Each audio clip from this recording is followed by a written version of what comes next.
As far as baseball movies go, Major League was definitely a grand slam. The 1989 comedy featured a sweetheart season for a down-and-out Cleveland Indians filled with lovably bonkers characters, friction between players and team executives, and a lot of feel-good fun that still resonates with audiences decades after the fact. 2 sequels followed the original, and a third has been knocking around the ballpark for ages. Let's take a look back at the untold truth of Major League.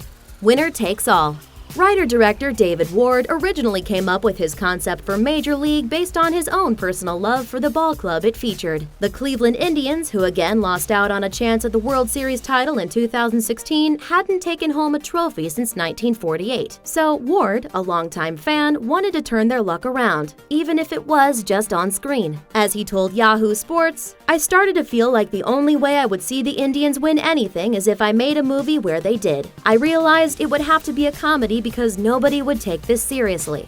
Away game. Although the B-roll shots of Cleveland Municipal Stadium were filmed in the rock and roll capital of the world, most of the movie was made in another Midwestern city, Milwaukee. Yes, although it might seem like a bit of sports sacrilege for a movie about one ball team to be shot on another's turf, much of Major League was filmed at Milwaukee County Stadium, which was home to the Brewers. Ward told ESPN that the reason for the shooting locale shift was that the Cleveland Browns, the town's NFL team, was using the stadium at the time for their preseason games, so it was unfit for filming. Talk about a foul ball. Performance enhancement. Given his torpedo-like public profile in recent years, it might not seem too out of character now for Charlie Sheen to have used performance-enhancing drugs to beef up for his part in this movie. Well, of course I'm on a drug.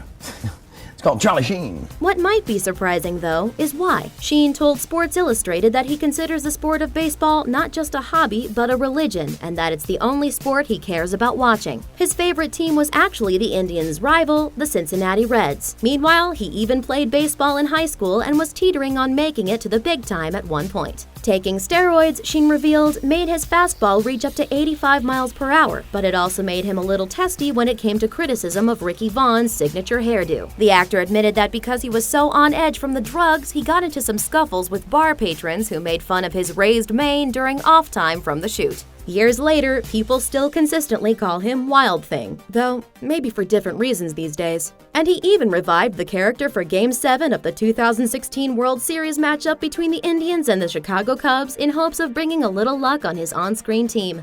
Dream Team. While a lot of the actors had to attend baseball camp to prepare for their turns around the diamond, some of the cast members came to the field with their own set of skills already groomed. Dennis Haysbert, for example, was such a good hitter that he actually did knock it out of the park with those insane homers we saw on the big screen. And he didn't need Jobu to do it either. Listen, you, Jobu. I do it myself. Wesley Snipes, on the other hand, was exactly the opposite of his fast-running screen ego Willie Mays Hayes. He's said to have been terrible at throwing and couldn't nearly run as quickly as his base-stealing counterpart. Double switch. In Major League, the central villainess was Rachel Phelps, the blithe team owner who purposefully assembled the ragtag ensemble in hopes of having them fail so she could move the organization to another site. Here's to the thrill of defeat, Charlie. In the end, the joke was on her once the team came together to win their division and secured their standing in Cleveland by selling out seats at their hometown stadium. However, there was an alternate ending in an early version of the movie that got booed out of the theaters. Originally, Rachel was supposed to have a scene that showed her as the not-evil mastermind behind their runaway success who only acted mean to encourage the budget squad to exceed all expectations of them. Test audiences who saw the original cut, however, didn't like the turnabout and said that they wanted her to stay bad because they'd gotten so used to hating her by the end. Free agent. Long before he'd become a household name for playing anxiety-addled Agent Ari Gold in HBO's Entourage, Jeremy Piven was chopped completely out of Major League. Piven was originally expected to appear as an insult-hurling benchwarmer for the team, but his scenes were left on the cutting room floor. We can certainly imagine what that would be like. Jesus Christ, you all suck. If I didn't have a 5-year lease on this place, I'd shut it down and work out of a cardboard box by myself. Double play.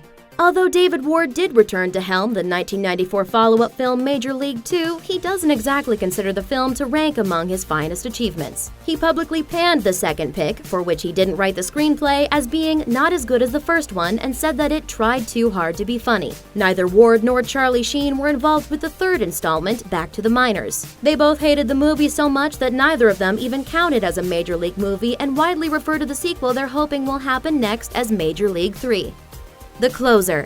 Ward has written another installment to the Major League movieverse that's said to be set 20 years after the original events, after Wild Thing has already retired from the sport. The character would be brought back to train a new generation phenom pitcher, who just so happens to be his secret son. Sheen has said that he's fully on board with the proposed project, that the script is definitely winning, and that it has only been delayed on account of studio rain. For now. Thanks for watching! Click the looper icon to subscribe to our YouTube channel. Plus, check out all this cool stuff we know you'll love too.